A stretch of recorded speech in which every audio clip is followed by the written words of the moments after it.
사람은 정당하게 돈을 벌어야 되지 남을 속여서 벌든지 또 남의 것을 탈취하든지 이렇게 하면 안 된다는 것이죠. 사실 가만히 보면은 많은 물질을 가지고 있다고 해서 행복한 것은 아니잖아요. 그런데도 사람들은 물질에 대한 욕심이 다 있습니다. 얼마나 물질에 대한 욕심이 많이 있습니까? 이 세상을 살면서 사람들이 가장 욕심을 내는 가장 기본적인 것이 물질인 것 같아요. 돈 문제죠. 돈에 대한 욕심, 이것은 없는 사람은 없어요. 그런데 우리가 이 세상의 물질을 취득하는 방법은 잠언서 성경을 보면 손이 부지런한 자는 부유할 것이요. 잠언서 22장에 보면 그런 말씀이 나와요. 손을 게을리게 놀리지 말고 부지런히 하라. 잠언서 6장에 보면 개미에게 가서 그 부지런함을 배우라. 부지런하게 사는 사람은 가난하지 않아요. 부자가 되는 것은요, 이거는 하나님이 부자를 냅니다. 많은 물질을 주셨다는 것은 경제인들 중에도 예를 들어 삼성그룹을 이끈다, 현대그룹을 이끈다, 이런 사람들이 많은 물질을 가지고 그 물질을 가지고 세계인들을 상대로 돈을 벌기도 하고 이렇게 하는 것은 그것은 하나님 주신 특별한 은사예요. 아무나 그런 일을 할 수 있는 것은 아니에요. 그러나 부지런히 살면 정말 어떤 행편에서 출발했든지 간에 부지런히 사는 사람은 시간이 지나고 세월이 지나면 다 집도 마련하고 자식들을 교육도 시키고 살아가는 삶에 아무 지장이 없도록 됩니다. 그런데 대부분이 보면 가난하게 된 사람들이 어떻습니까? 왜 그렇습니까? 젊은 날 노름이나 하고 술이나 먹고 맨날 엉뚱한 향락이나 즐기고 이렇게 하면은 이제 어느 정도 시간이 지나고 난 다음에 돈을 벌 수 있는 기회가 지나가 버려요. 없습니다. 그러면은 그 생활은 도저히 참 회복될 수 없을 정도로 궁핍한 삶을 살 수밖에 없어요. 가난해서 도적질을 했다. 안 맞는 말이에요. 저는 볼 때 도적질하는 사람들 감옥에 집어넣는다고 해서 바뀌어지는 것도 아니에요. 나오면은 더 큰 도적질을 하고, 도적질을 하던 사람은 결국은 강도질하고, 강도질을 하던 사람이 사형수가 되는 거예요. 엄청 잘못된 길로 가도록 되어 있어요. 그래서 우리는 이런 하나님 백성이기 때문에 하나님 말씀을 통해서 철저하게 자기 자신을 잘 지켜야 돼요. 정말 이 물질에 대해서 깨끗이 못한 사람은 생활과 삶이 전부가 다 무너진 사람이에요. 절대 물질을 깨끗이 아는 사람이 생활을 깨끗하게 산다? 그건 있을 수가 없는 일이에요. 그리고 그저 벌었다? 그저 돈을 많이 생겼다? 꽁돈 얻었다? 그 절대 재산은 안 됩니다. 그러니요, 우리가 마음 자세를 바로 가져야 돼요. 광야 이스라엘 백성들에게 하나님께서 주신 교훈 중에 하나가 만나에 대한 얘기가 나와요. 우리가 말씀 배웠지만 광야에서 만나를 주셨을 때에 하루 먹을 것만 거두라 그랬어요. 광야 생활은 그래요. 하루 먹을 것만 거두라. 안식일 전날은 이틀 먹을 것을 거두라 그래요. 놀라운 것은 하루 먹을 걸 거두라고 하나님 명령했는데 이거는 광야 생활, 특수한 생활이에요. 이거 오늘 우리가 하루 벌어서 하루 먹으라는 말은 아니에요. 그런데 어떤 사람은 많이 걷어가지고 와요. 그러면 그 다음날 가면 벌레가 나서 못 먹어요. 그런데 안식일 전날은 또 이틀분을 거두는데 안식일이 가도 안식일 날이 되어도 벌레가 안 나요. 이게 하나님의 기적이 하나님의 살아계신 역사예요. 그런데 어떤 사람은 또 멍청하게 안식일 날 또 거두러 가요. 그런데 그날 가서 보니까 없더라 이게. 거둘 수가 없더라 이게.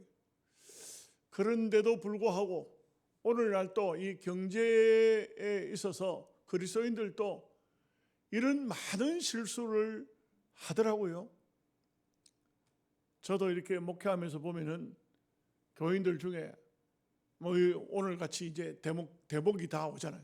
그러니까 난전에 장사하던 분이 근사라도 대목장이 온다고 주일날 장사하러 가고 교회를 안 나오고 갔다가 욕만 세상 사람들에게 엄청 들어먹었대요.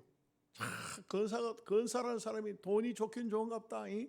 주일날 교회도 안 나오고 장터에 나온 거 보이겠네. 이래가지고 얼마나 창피했는지 모른다 그래요. 본인이 가더라고. 본인이 제게 와서 그런 얘기를 해요. 이건 뭘 말해주고 있어요. 그러고 난 다음에 그날 그 장사도 하나도 안 되더라고요. 안 되고 그렇게 수많은 사람이 있는데도 불구하고 장사가 안 되고 또 얼마나 그냥 하나님 영광만 가려시고 그래가지고는 본인 스스로가 목사님 다시는 그렇게 하지 않기로 마음먹었다. 하나님께서 아주 잘 깨닫게 해주신 것 같아요. 그래서 우리가 이 땅 위에서 사는 삶에는요, 누구든지 마찬가지인데 정말 열심히 살면, 정상적으로 열심히 살면 하나님께서 다 먹을 것, 입을 것, 마실 것을 다 주세요. 나뭇가지에 앉아있는 새를 보라고 주님은 그런 말씀 안 하셨어요. 노래하고 놀고 있는 새를 보라 이렇게 말씀하지 않았어요. 공중 나는 새를 보라 그러지. 왜 공중을 왜 날아갑니까? 여행 다니는 겁니까? 놀러 다니는 거예요? 새는 먹이를 구하기 위해서 공중을 날아요. 그 새는 줄이지 않습니다. 오늘 우리가 이 땅 위에 사는 삶에 있어서도 마찬가지입니다. 언제든지 경제적인 이 상황에서 내가 열심히 살고 어떤 직업을 가지고 있든지 최선을 다해서 사는 그 삶이 바로 아름다운 삶이고 복된 삶이에요. 여러분, 이 세상의 직업은요, 천한 직업이 없습니다. 귀한 직업 그것도 없습니다.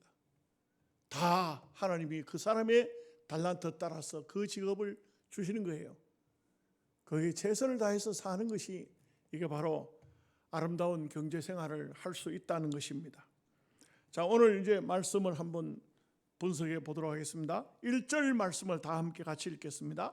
사람이 소나 양을 도둑질하여 잡거나 팔면 그는 소 한 마리에 소 5마리로 갚고 양 한 마리에 양 4마리로 갚을지니라. 여러분, 여기에 4절에 보면은 도둑질한 것이 그의 손에 있으면 소나 낙이나 양을 막론하고 갑절을 배상하라 이랬는데 1절에서는 소는 5마리로 양은 4마리로 왜 이렇게 다를까요? 다른 이유가 있죠. 여기 1절을 가만히 보면은 소나 양을 도둑질하여 잡거나 팔아버렸다. 이건 지능적인 범죄를 말하고 있어요. 죄를 짓는데도 지능적인 범죄하고 우발적인 범죄하고는 달라요. 뭔가 모르게 가서 보니까 소 한 마리 사러 갔는데 주인이 없어. 자기가 그냥 순간적으로 욕심이 생겨서 소 한 마리 몰고 왔어요. 그랬으면 그 소는 배로 갚으면 돼요. 주인에게 걸렸어. 그럼 배나 갚으면 되지만, 그러나 이 소를 가지고 오자마자 빨리 다른 사람에게 팔아버렸어. 또는 소를 잡아버렸어요. 그러면 주인이 누군지를 알 수가 없잖아요. 이런 지능적인 범죄를 저질렀을 때는요, 굉장히 강하게 벌금을 때리는 겁니다. 소 한 마리를 소 5마리. 왜냐하면 소 한 마리는 가난한 한 가정의 재산입니다. 어쩌면 그 소 한 마리는 그 사람의 가정의 재산의 전부일 수도 있습니다. 그렇기 때문에 이렇게 지능적인 범죄를 저질렀을 때는 이것은요, 하나님께서 강하게 벌금을 때리는 겁니다. 5배로 물어주라. 5배로 물어주려고 하면요, 웬만하면 못 물어줘. 못 물어주면 어떻게 됩니까? 여기 말씀에 나오지만 자기 몸을 팔아야 돼. 바로 종으로 끌려가는 거예요. 그 보상하려고 하면 종으로 끌려가는 거예요. 이렇게 강하게 해야만이 법이 서는 것이죠. 법이 어물쩡하면은 안 돼요. 여러분, 제가 오늘 또 우리 전사님 찬송인도 안 되고 마이크가 그렇게 왜 저는 이 마이크 쓰는데 왜 한 번도 안 울리죠? 꿍꿍 울리질 않죠? 이 마이크가 좋아서 그래요? 그럼 그게 마이크 나빠요? 나쁘면 팔아가지고 새로 다른 걸 사라니까. 왜 그걸 갖다 꽁꽁꽁꽁 울리도록 모든 사람들이 그렇게 신경 쓰이도록 하네. 제가 지난 주일날 또 그런 얘기를 했는데도 불구하고 안 돼. 이거 안 고쳐진다. 야구 선수가요, 야구 내야에서 공을 한번 빠뜨렸다. 그러면 감독이 딱 보죠. 감독이 불러다가 보통 일반적으로는 경기하기 전에 펑고를 한 50개 정도 펑고를 친다 그래요. 펑고 친다는 것은 공을 가지고 치면은 따라가서 그 공을 잡는 걸 펑고 친다 그래요. 그 감독이나 코치가 이제 쳐서 이제 선수가 그걸 잡는 연습을 계속 경기 전에 한 50번 정도 한다 이게. 공을 한 번 딱 놓치면요, 그 다음에는 200번에서 300번을 해요. 무슨 얘기인지 아세요? 한 번 실수하면은요, 이거는 그 다른 또다시 그런 실수가 나오지 않기 위해서 엄청나게 고생을 해야 돼요. 엄청난 그런 애를 먹어야 돼요. 우리가 하나님의 일을 하는데 그렇게 시시하게 하면 안 돼요.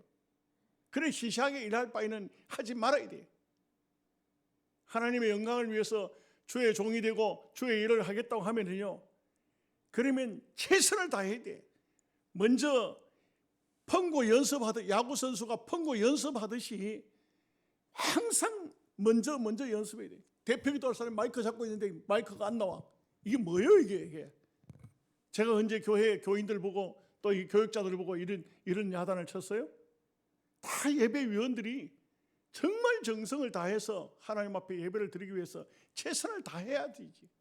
최선을 다해도 에러가 나는데, 에러가 나면 에러가 나지 않기 위해서 야구 선수들 펑고를 200개 300개를 치는데, 오늘 우리가 하나님 앞에 어떤 일을 하든 간에 말씀을 전하는 자나 말씀을 받는 사람이나 성도들이나 모두가 다 우리가 최선을 다하는 이런 마음을 가지지 않으면요, 언제든지 풀어지면은 뭐 이렇게 풀어줘도 그럴 수도 있는 거지, 이렇게 풀어줘도 그럴 수도 있는, 이런 실수해도 그럴 수 있는 거지, 이런 실수해도 그럴 수, 그렇게 하면 안 돼요. 인생은 그렇게 사는 게 아니에요. 그렇게 살면 안 되는 거예요. 우리가 확실하고 분명하고 안 되면 되도록 될 때까지 고쳐서 사는 삶이 돼야 되지. 너가 잘못했다, 한 번 잘못인데 봐주자, 안 됩니다. 이것은 그야말로 자기가 피나는 노력을 해서 이런 잘못을 다시는 범하지 않도록 그렇게 해야 되는 것이죠. 사람은 다 실수할 수 있어요.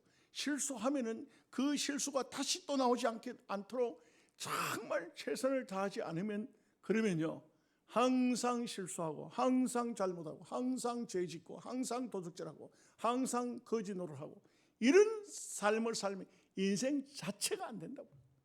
여러분들 너무 얼굴 굳게 하지 마십시오. 여러분한테 특별히 나무라려고 하는 말이 아니에요. 이게 제 설교기 때문에 이런 말을 하는 거예요.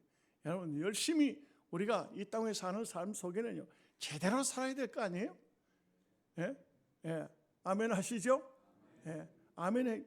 우리가 정말 이 땅에 사는 내 생명이 끝나는 순간까지 최선을 다하는 삶이 살아야 돼요. 예.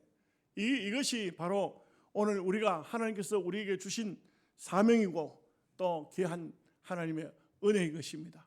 그래서 남의 것을 아예 탐내면 안 돼요. 남의 것을 탐내고 남의 것을 욕심내고 남의 것을 훔쳐오고 이게 버릇이 되면 어떻게 됩니까? 점점 도둑이 되고 강도가 되고 나중에는 사람을 죽이고 나중에 그 사람 본인도 망하고 그 사람을 통해서 얼마나 많은 사람들이 피해를 입어요. 그래서 절대로 그러면 안 된다. 처음부터 아예 오늘 그 유튜브를 보니까요, 외국의 학생이 등록금을 내야 되는데 가지고 오다가 길에 빠뜨려 버렸어요. 잊어버렸어요. 이 아가씨가 이 학생이 파주소를 가가지고 막 이 한국말이 잘 안 되니까 그 핸드폰을 가지고 한국말로 번역을 해가면서 얘기하는 순경이 가만 들어보니까 등록금을 잊어버렸다. 순경도 앞이 캄캄해서 큰일 났구나. 이거 어떻게 하나 하고 있는데 또 어떤 아주머니 한 분이 쫓아 들어왔어요. 내가 길에서 돈을 주었다고 돈 120만 원을 가지고 들어왔어. 이 돈이 맞나? 맞다는 거라. 어떻게 그 순간에 또 그렇게 또 참 이렇게 가지고 들어왔을까? 그 아주머니가 이런 말해요. 아이고 너무 죄송합니다. 내가 바쁜 일이 있어가지고 내일 보내라고 빨리 바로 가져오지 못했다고. 그 이 여학생이 막 외국 학생이 막 울어요. 우니까 또 이 아줌마가 안아주면서 그래 힘내라고. 참 그런 유튜브 영상을 보니까 참 감동이 되더라고요. 남의 것을 길에서 주었을지라도 절대 이것은 내 것이 아니다. 누군가가 이 돈을 잃어버려서 마음에 큰 상처를 가지고 지금 고통을 당할 수도 있다는 게 남의 것이기 때문에 함부로 그건 아예 우리는 그런 것을 손대면 안 돼요.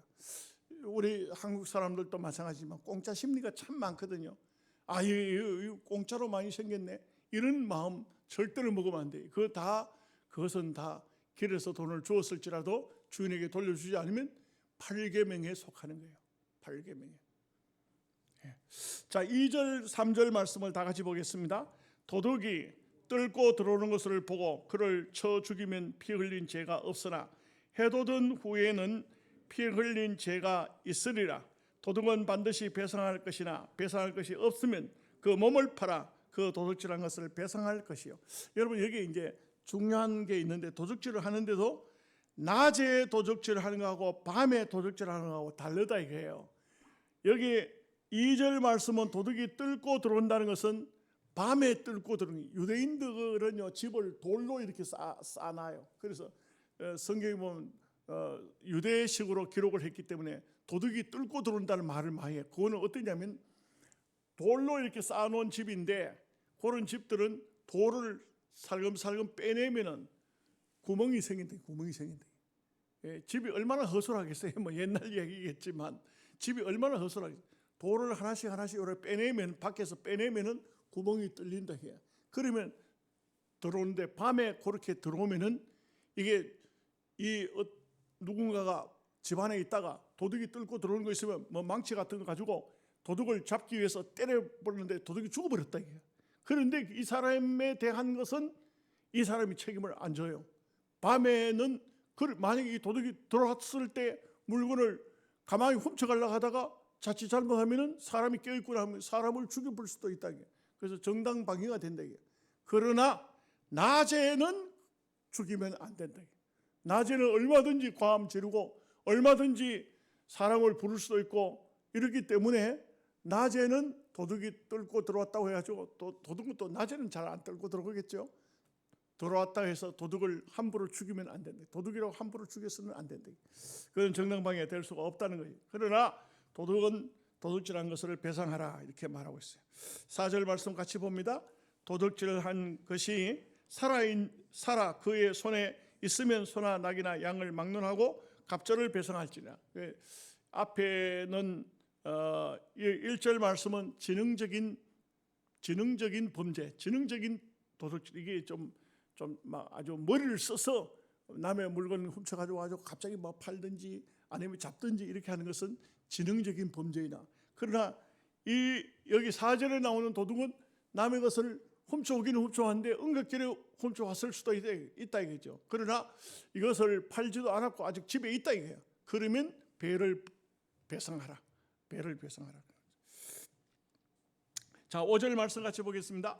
사람이 밭에서나 포도원에서 짐승을 먹이다가 자기의 짐승을 놓아 남의 밭에서 먹게 하면 자기 밭에 가장 좋은 것과 자기 포도원에 가장 좋은 것으로 배상할지니라. 그 짐승이 남의 것을 먹었다. 남의 것을 먹었다. 우리 어릴 적에 소 먹이다 보면 남의 밭에 들어가 콩 뜯어 먹어버리고 뭐 논에 가서 막 나락 갖다 먹어버리고 이렇게 하는데, 그리고도 그냥 뭐 우리 어릴 적에 생각하면 나 이런 말씀을 모르니까 어릴 적에는 보면 소 먹이로 갔다 남의 곡식을 먹어버리는 경우가 많거든요. 그걸 뭐 주인 차지도 않고 얘기도 안 했는데 성경적으로 보면은 반드시 물어줘야 된다. 물어주는데 어떤 걸 물어주냐? 자기 집에서 가장 좋은 것을 물어줘야 된다. 왜? 남의 것을 그만큼 아끼고 남의 것을 이렇게 짐승들이 먹지 못하도록 주의를 해야 되는데 주의를 하지 않았기 때문에 이것은 다 물어줘야 된다. 물어주는데 자기 집에서 자기 곡식 중에서 가장 좋은 것으로 물어줘야 된다 이거죠. 아주 합당한 말씀 아닙니까? 6절 말씀 보겠습니다. 불이 나서 가시나무에 댕겨 낯가리나 거두지 못한 곡식이나 밭을 태우면 불놓은 자가 반드시 배상할지니라. 불 났을 때도 마찬가지입니다. 불이 나서 내가 불을 밭둑을 태우다가 넛둑을 태우다가 남의 집 낯가리 같은 거 다 태워버렸다. 그리고 다 물어줘야 됩니다. 아주 합당한 거예요. 성경은요 아주 합리적으로 불합리한 말씀이 하나도 없어요. 다 아주 가만히 보면은 아주 합당한 말씀이에요. 7절 말씀 보겠습니다. 사람이 돈이나 물품을 이웃에게 맡겨 지키게 하였다가 그 이웃집에서 도둑을 맞았는데 그 도둑이 잡히면 갑절을 배상할 것이요. 남에게 어떤 것을 맡겨 놓을 수도 있어요. 자기가 어떤 이런저런 사정에 의해서 물건이든지 아니면 돈이든지 이웃에게 맡길 수 있습니다. 그런데 이 맡은 사람이 도둑 맞아버렸다고 이러면 도둑을 잡아서 배를 배상할 수 있지만, 그러나 그렇지 않고 어떤 경우가 있냐면 남의 것을 맡았는데 감싸버리고 그리고 도둑 맞았다고 거짓말할 수 있거든요.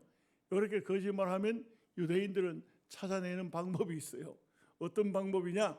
8절 9절 말씀에 나옵니다. 같이 읽어보겠습니다. 도둑이 잡히면 잡히지 아니하면 그 집 주인이 재판장 앞에 가서 자기가 그 이웃의 물품에 손댄 여부에 조사를 받을 것이며, 어떤 이런 물건 즉 소나 낙이나 양이나 의복이나 또는 다른 이런 물건에 대하여 어떤 사람이 이르기를 이것이 그것이라 하면 양편이 재판장 앞에 나아갈 것이요 재판장이 죄 있다고 하는 자가 그 상대편에게 갑절을 배상할지니라. 그러니까 남의 물건을 가져와가지고 감싸버리든지 어떻게 하든지 했다가는, 그러다는 이 뒤편에도 나옵니다만 나중에는 이렇게 저렇게 못 찾아내고 재판장이 볼 때 이 사람이 속이고 있구나, 이 사람이 거짓말하고 있구나 하면은 배를 물어주도록 하는데, 그런데 만약의 경우에 이것도 아니고 저것도 아니고 재판장도 못 찾아내고 이 사람이 증거도 못 찾아내고 이럴 때는 하나님 앞에 맹세하도록 해요. 하나님 앞에 맹세하도록 하는데, 우리 예수 안 믿는 사람들은 하나님을 안 믿으니까 우리 사회 같은 데는 하나님 앞에 맹세도 쉽게도 할 수 있겠지만 유대인들은 그러지 않아요. 굉장히 두려워해요. 무서워해요. 그래서 레위기 성경을 보면요, 벌물을 마셔. 벌물. 물을 갖다 놓고 내가 죄를 짓지 않았다. 그러면 제사장 앞에 가서 내가 어떤 예를 들어서 가늠죄를 범했다. 나는 범하지 않았다. 그러면 벌물을 마셔요. 벌물을 마시면요, 레위기 성경에 보면은 배 창자가 부풀어서 배가 터져 죽는다 그랬어요. 이게 엄청난 하나님의 징계가 내려와요. 잘못된 행동을 하고도 거짓말로 계속적으로 남을 속이고 그렇게 거짓된 행동을 하고 벌물을 먹게 되면은 그 벌물은 결국 그 사람에게 사망을 가져오는 엄청난 하나님의 징계가 임하기 때문에 유대인들은 굉장히 겁을 내요. 그러나 어쨌든 간에 재판관들은 그걸 또 잘 찾아냅니다.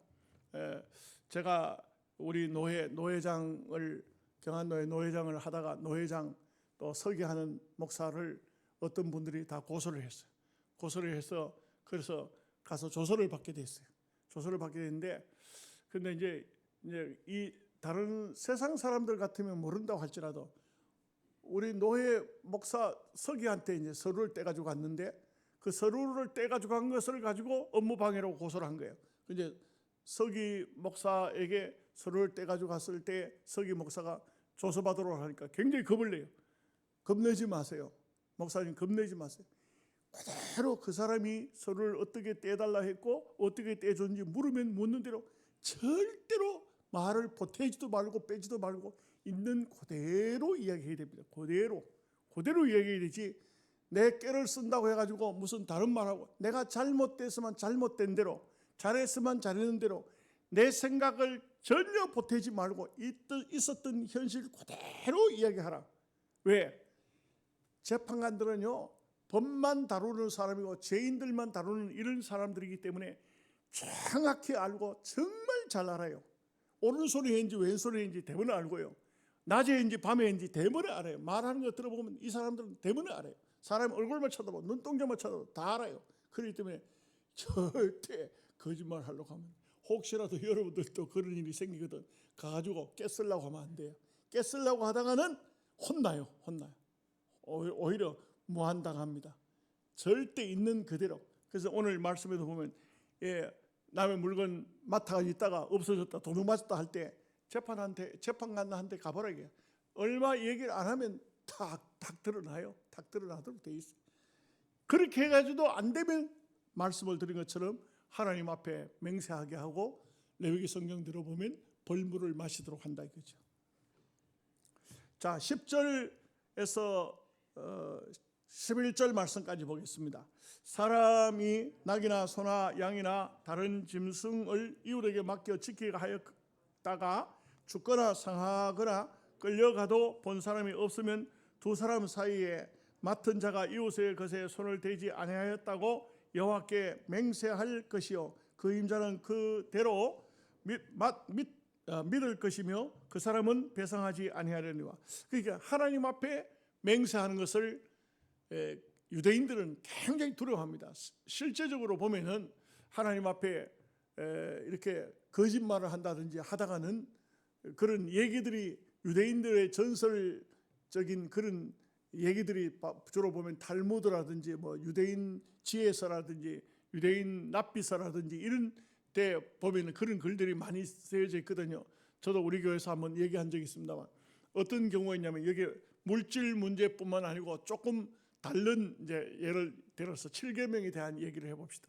어떤 쌍둥이 자매가 있었어요. 쌍둥이 자매가 있었는데 근데 남편이 보니까 자기 부인이 바람을 피우는 것 같아.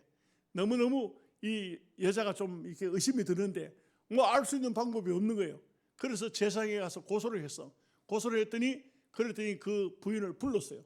불러가지고는 벌물을 먹게 하는 거예요. 벌물을 먹게 하니까 이 여자분이 재판장한테 가려고 하니까 자기가 바람을 피웠는데 이걸 바람을 피우지 않았다고 하면은 벌물을 먹겠냐 해서 하나님의 이름으로 맹세하고 먹어야 되는데 먹을 자신이 없는 거야. 그게 쌍둥이라 이 말이야. 쌍둥이. 그러니까 가다가 자기 이제 언니 집을 들린 거예요. 쌍둥이기 때문에 언니 집에 가서 옷을 바꿔 입게 하고 제사장에 가서 벌물을 좀 먹고 오면 좋겠다. 그러니까 이제 싹 사람을 바꿔치기 한 거지. 그래 제사장한테 가가지고 딱 얘기를 하고 벌물을 먹었어. 아무 이상이 없는 거야. 다행이지. 딱 사람이 바뀌었으니까 먹어도 괜찮겠죠? 그래 돌아왔어. 돌아와가지고는 아이고 그래 언니 너무 고마워. 수고했어. 내 때문에 고생 많이 했어. 애썼어. 하고 너무 고마우니까 유대인들은 주로 보면 고맙다는 표시를 어떻게 하면 입을 맞추거든. 입에 여기 벌물이 조금 이렇게 말라붙었는지 벌물이 좀 남아 있었던가. 그게 들어가서 그 여자를 창자를 썩게 해서 죽어버렸다 하는 그런 얘기가 유대인 전설 속에 나와요. 그냥 얘기입니다. 전설. 유대인들 전설 속에. 그러니까 그만큼 그들은 하나님 앞에 맹세하고 벌물을 먹느냐 안 먹느냐 하는 것은 굉장히 중요한 의미로 가지고 있다. 그렇기 때문에 함부로 하나님의 이름으로 거짓말한다든지 속일 수는 없어요.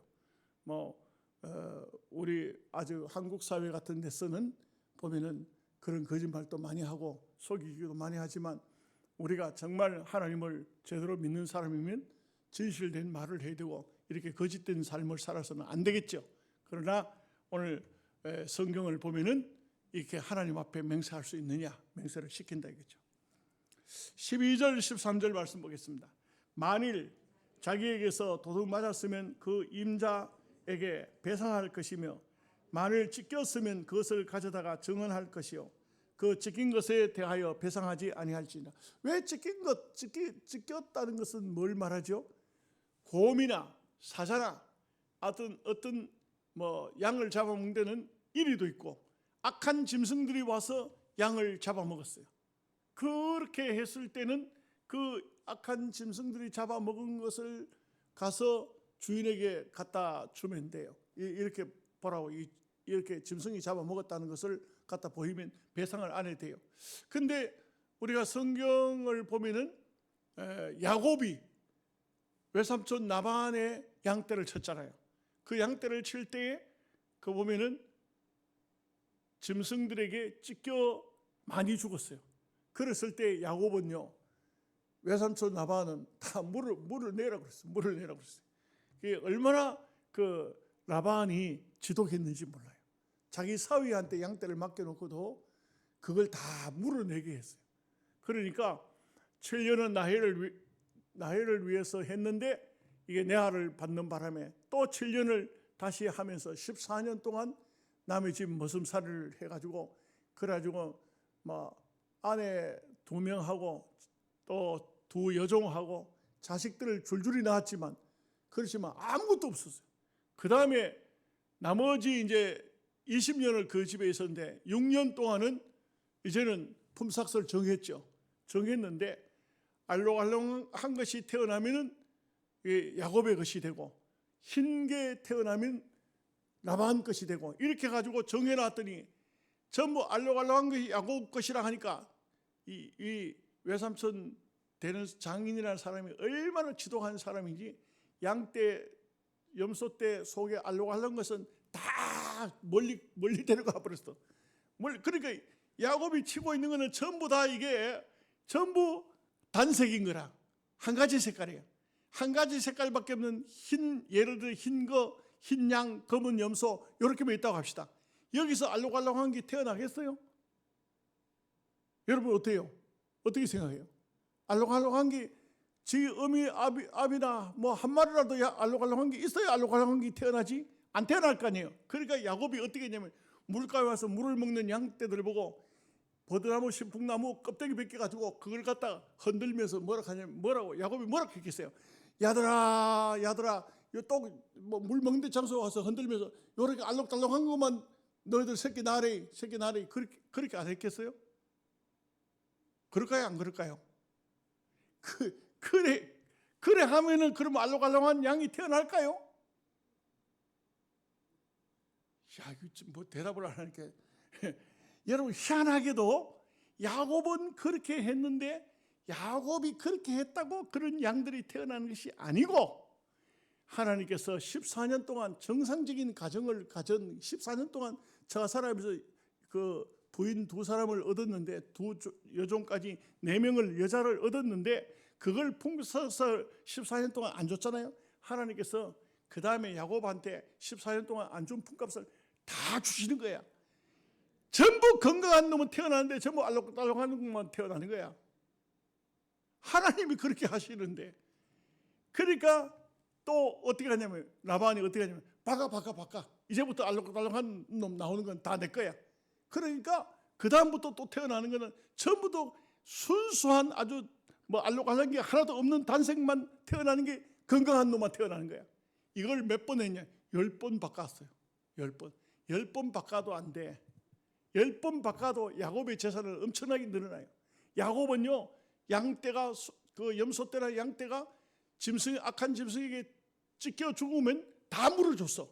여기 안 물어줘도 되잖아요. 율법적으로 안 물어줘도 되잖아. 그런데 야곱은 다 물어줬어. 물어줄 거 다 물어주고 그리고 라반이 하자는 대로 다 했어. 그런데 야곱은 재산이 거부가 됐어요. 왜요? 왜 그랬을까요? 여러분 그 이유를 아세요? 성경에 보면 야곱이 이런 말을 해요.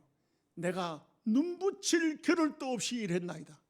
얼마나 부지런히 일했는가 하는 것을 알 수 있어요. 여러분 절대로요 게으름 피우고 나태하고 맨날 디비저 잠만 자는 그런 사람에게 하나님 복 주실까요? 절대 안 그렇습니다. 열심히 살아야 돼요. 열심히 살면 하나님께서 부자가 되게 하시는 거예요.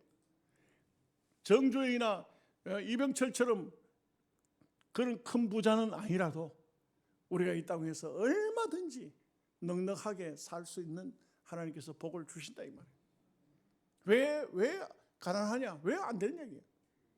그거는 참 정말 웃기는 사람들이에요. 제가 좀 상당히 좀 기분 좀 안 좋았던 게 뭐냐면 우리 동기 목사 중에 한 사람이 이제 장어를 잡아가지고 가서 이제 약을 넣어서 해가지고 판매를 해요. 그래서 150병에 이렇게 해가지고 30만 원 받는다고 이렇게 그래가지고 또 동기니까 이 어려운 친구거든요. 그래서 내가 그거 30만 원 줄 테니까 나한테 하나 보내라 했는데 멀쩡한 목사가 뭐냐면 형님 나도 좀 하나 사주시오. 형님은 동창회 회비도 잘 내고 저 장학금도 잘 주고 하니까 나도 이거 하나 좀 해주시오. 그 내가 모른 척하고 아니 뭐 나한테 그 얘기를 할 필요 뭐 있냐고 여기 전화번호 있는데 일로 전화해가지고 돈 주고 사세요. 이렇게. 근데 굉장히 기분 나쁘더라고요. 왜 젊은 목사가 멀쩡하게 남의 것을 얻어먹으려고 하는 얘기. 그런 마음을 그런 심보를 가지고 있으면 절대 안 돼요. 왜 공짜로 먹으려고 그래? 내가 무슨 정치하기 위해서 그 사람한테 잘 보일 일 있나요? 뭐 내가 뭐 국회의원 나오려고 하나 장관 나오려고 하나? 예? 어떻게 그런 마음 자세가 거의 심보가 틀려 먹은 것이지. 참 무엇을 하든 간에 내가 열심히 하고 내 돈을 지불하고 내가 하나님께서 내게 주신 것을 가지고 정말 가난하고 어려운 힘든 사람 같으면 해줘야 돼요. 근데 그런 건 아니잖아. 정말 힘들고 어려운 사람 같으면 도와줘야 되지. 그러나 그런 것은 아니잖아요. 우리가 믿음으로 사는 삶이라는 것은 정말 하나님 앞에도 깨끗하고 거룩하고 아름다워야 되지만 사람과 관계 속에도 보기가 좋아야 되고 매끄러워야 되고 아름다워야 돼요. 이게 바로 하나님께서 우리에게 원하시는 거예요. 그래서 우리가 성경을 통해서 보면은 정말 믿음으로 살던 사람 다 열심히 산 사람이에요. 절대로 어설프게 살지 않아요. 여러분 우리가요 단단하게 살아야 돼요. 확실하게 살아야 돼요. 희미하게 티미하게 세월만 보내고 남의 집 일하러 가지고 낯 들고 다니다가 삽 들고 다니다가 시간만 보내고 품값 받아가지고 그것도 8계명을 범한 거라고요. 그렇게 해가지고 안 돼요. 일하러 갔으면 이 주인이 보든지 안 보든지 간에 열심히 일하면 하나님께서 그 사람이 일할 만큼 그 집 주인이 돈을 안 줘도 하나님 주신다고요. 야곱을 보세요. 하나님 주시잖아요. 이것은 다 성경적인 원리라고 할 수가 있겠습니다. 자 이제 마지막 부분 14절 15절 말씀 보겠습니다. 만일 이웃에게 빌려온 것이 그 임자가 함께 있지 아니할 때에 상하거나 죽으면 반드시 배상하려니와 그 임자가 그것과 함께 있었으면 배상하지 아니할지니라. 만일 새 낸 것이면 새로 족하니라. 그 짐승이든지 뭐든지 간에 남의 것을 새 내가지고 왔는데 주인이 없을 때 죽어버리면 물어줘야 된다. 뭔가 엉뚱한 짓을 했기 때문에 그 죽었겠죠. 그러나 주인이 있으면은 안 물어줘도 된다. 주인이 있는 데서 죽었다. 그거는 이 사람이 잘못이 아니잖아요. 아주 합당한 원리를 말하고 있는 거예요. 우리가 이 땅에 사는 삶에도 언제든지 무슨 일을 하든지 절대 비합리적으로 불합리적으로 엉뚱하게 살고 무슨 변명하고 그런 거 하면 안 돼요. 잘 살아야 돼요. 제대로 살아야 돼요. 옳게 해야 돼요. 확실하고 분명하게 해야 돼요. 우리가 분명하고 확실하게 하면은요, 그러면 절대로 누구에게 타박을 당하든지 욕먹든지 그렇게 하지 않아요. 예. 난 이야기를 들으니까 내가 정말 기가 막히더라고요. 영양의 어떤 사람, 그것도 어느 교회에 집사라 하더라고요. 고추를 파는데 거기다 돌멩이를 집어넣어가지고 팔다가 걸렸어. 큰 돌을 갖다 고추 그 포대에다 갖다 집어넣고 이상하게 근대가 많이 나가는 거야. 그래 이 사람이 뭐 이상하다 싶어 살펴보니 그 속에 돌이 들었네. 아이고, 그 집사래. 그 집사요? 그 사람 뭐라 하죠? 잡사라 하지. 절대 그렇게 하면 안 된다. 우리가 하나님의 사람이라고 하면요, 정말 정직하게 해야 돼. 분명하게 해야 돼. 예수 믿는 사람이 뭐 하는 건, 저 사람이 예수 믿는 사람이야. 저 사람은 확실해. 분명히 해. 정말 경제에 대해서 분명한 사람이야. 저 사람은 절대 남을 속일 사람이 아니야. 이런 인식이 우리 예수 믿는 사람들의 속에서 풍겨져 나와야 돼요. 그래서 누구를 대하든 어떤 사람을 대하든 간에 저 사람은 분명한 사람이야. 저 사람이 준 돈은 세어볼 필요도 없어. 분명할 거야. 확실할 거야. 이런 삶이 돼요. 우리가 오늘 8계명에 대한 말씀인데 이것은요, 칼빈에 대한 말씀도 제가 전하고 싶지만 전에 몇 번 했기 때문에 보면은 8계명은요, 남의 그 물건 훔쳐오는 것만 8계명이 범하는 게 아니에요. 참 많은 말씀들이 있어요.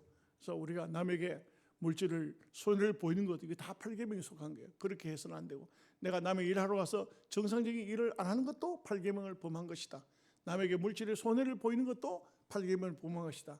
우리가 하나님 앞에 계명적으로 깨끗하고 아름다운 삶을 살아야 될 것입니다. 기도하겠습니다. 하나님 아버지 감사합니다.